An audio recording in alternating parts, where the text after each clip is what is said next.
Le commerce en ligne rend les choses plus faciles pour nous. Nous pouvons nous y consacrer depuis le confort de chez nous, ou bien en buvant un café, ou même dans le taxi. Mais il s'accompagne aussi de nouveaux problèmes et change la manière dont nous décidons quels produits nous conviennent le mieux. Pour moi, la chose qui compte le plus sont les commentaires. C'est ainsi que je me décide en fin de compte à acheter un produit ou pas. Je souhaiterais voir davantage de commentaires objectifs et postés par de véritables clients, mais de nombreux commentaires sont en fait des recommandations faites par les marchands et les opérateurs de plateformes pour des raisons de marketing.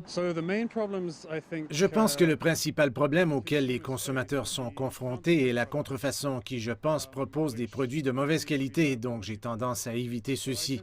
Je base mon jugement sur le prix ainsi que sur la source, c'est-à-dire le vendeur. Beaucoup s'inquiètent aussi de la hausse des ventes privées qui désignent les connexions de certains vendeurs avec les consommateurs au travers de comptes WeChat personnels ou bien de groupes de discussion privés sur WeChat. Cela rend le contrôle de la qualité très difficile. Dans la plupart des cas, les diffuseurs ne sont pas les propriétaires des entreprises et ils obtiennent facilement des commissions sans avoir à faire face aux éventuelles conséquences, même lorsque les produits qu'ils vendent sont des contrefaçons. Dong Jiansheng explique que le volume de transactions de diffuseurs de premier rang est suffisamment grand pour qu'ils aient le monopole du marché.